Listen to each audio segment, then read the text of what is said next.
Let's go to the Middle East now. On the ground in Gaza, what more and more people are considering to be a genocide against the Palestinians continues.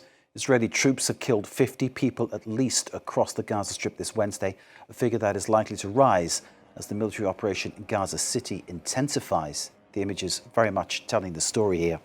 The death toll of Palestinians since October the 7th, 2023 is over 65,000 at least.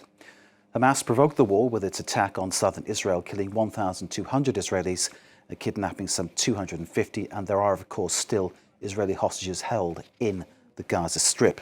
When you see these images, it is an understatement to say that the health situation in the Gaza Strip is a catastrophe.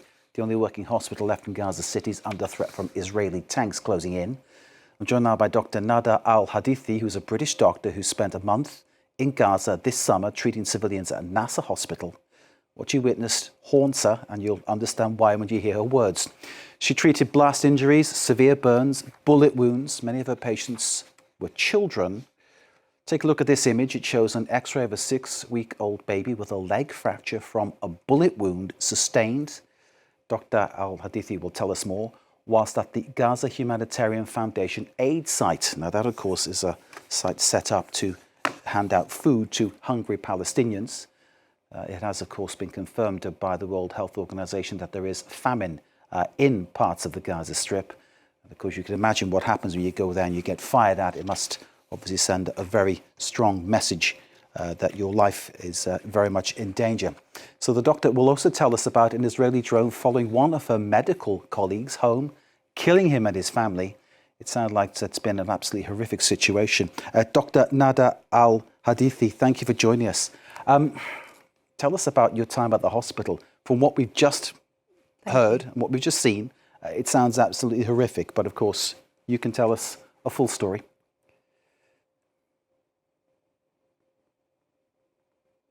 I was in Nasser Hospital in Gaza in July 25, and during that time we worked from 7 a.m. until 1 a.m. every day operating, and we still didn't scratch the surface of the number of the cases that needed done. The patients were mutilated, dismembered, burnt alive. 2 of my boys, Khalid and Osaid, were bombed in their tent.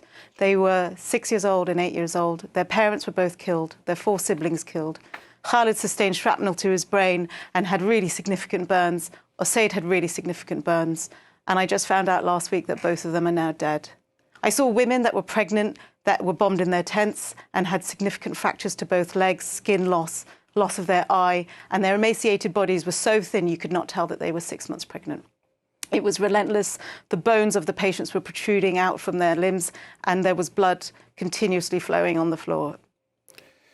Dr. Al-Hadithy, you also witnessed attacks on healthcare workers, your colleagues. One followed home by an Israeli drone and then killed. Can you tell us more about that?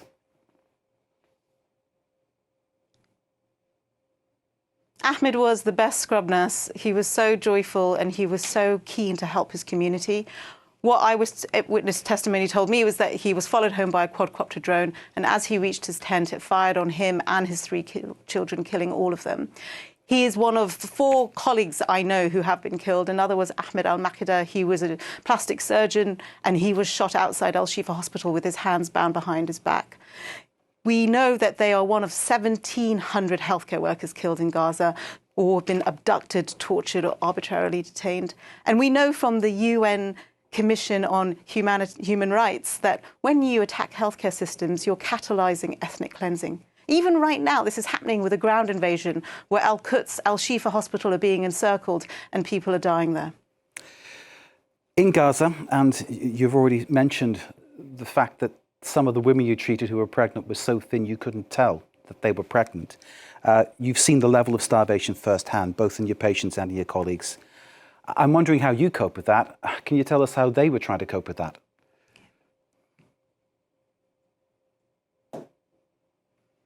My colleagues were the true heroes of this. They would come into work when they were completely emaciated and starving.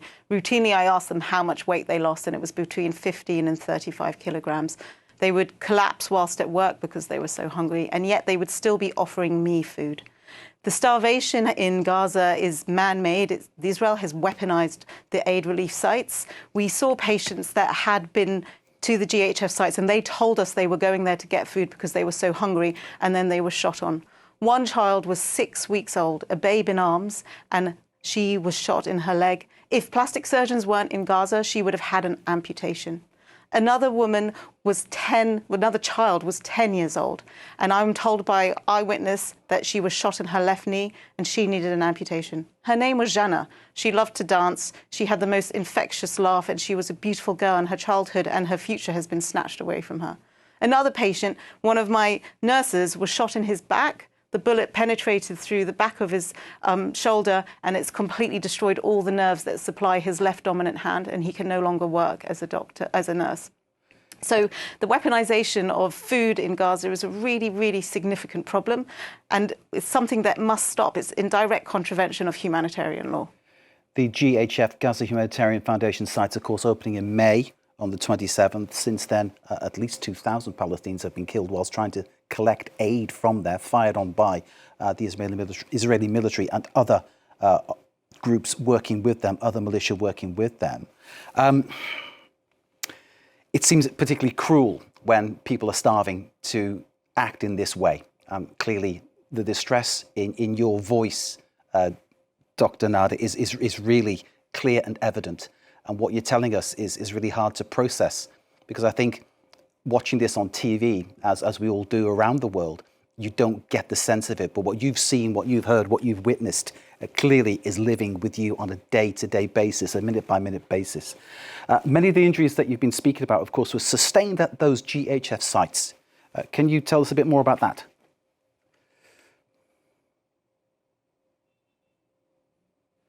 So prior to UNRWA being dismantled by Israeli government, there were 400 food delivery sites, I believe, across Gaza. And since the GHF has taken over, there are 4. Oftentimes patients tell us that they were asked to be there at 3 a.m. in the morning in pitch blackness. They had to travel vast distances through evacuation zones, which were being actively bombed in order to reach these sites. And when they were there, eyewitness testimony is that they were fired upon.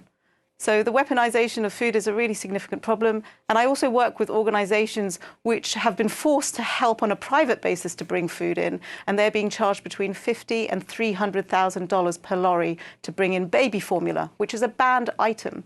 My patient, Khalid, he died because he was starving to death. Another patient, Mace, who I told President Macron about, she was shot by a quadcopter drone.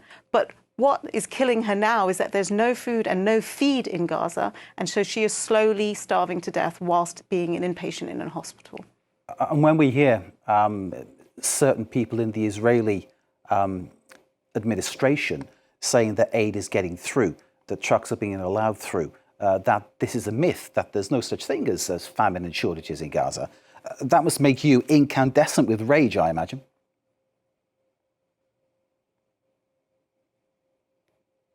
I think the world is recognizing what's happening, and you can see it across the globe by people mobilizing to say that they will not be complicit in what the Commission of Inquiry is now calling a genocide.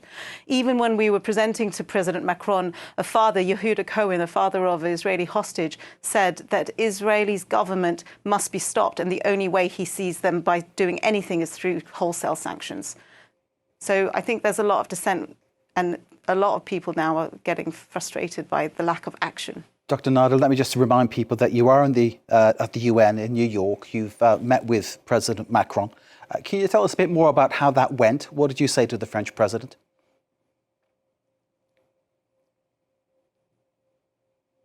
I thank the First President for his leadership in not allowing perpetrators of war crimes to control the narrative. I think that he's really shown us moral leadership, and now it's time to take action.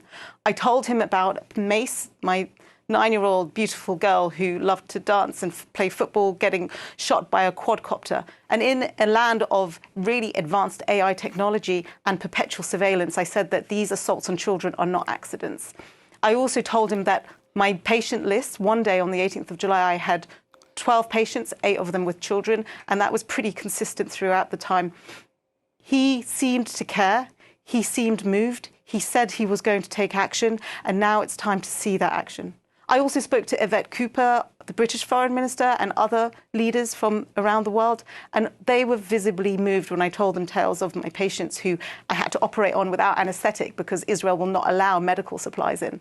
They said that they wanted to take action, and I really trust and hope that world leaders will take action now. We need a ceasefire now. We need to have wholesale, unfettered aid in and food in, and we have to do whatever we can. And these leaders can make a change, and whether that action is through sanctions or whether it's through suspension of free arms deals, it must happen now, because every day that passes, another child like Mace or another child like Ahmed is going to be unlawfully tortured and harmed and killed. So I beg them to take action, and I really believe that Dr. Nader, it is clear that what you're telling us is really hurting. And it's also very clear that you are now very much an advocate for these people's rights and giving them a voice because they don't have a voice. And you are here doing this now, and, you know, credit to you, power to you for doing this. What would you like to see world leaders do to help the people of the Gaza Strip, the men, women, children, the Palestinians there who are tonight, as we're speaking, under bombardment? What would you want the world leaders to do?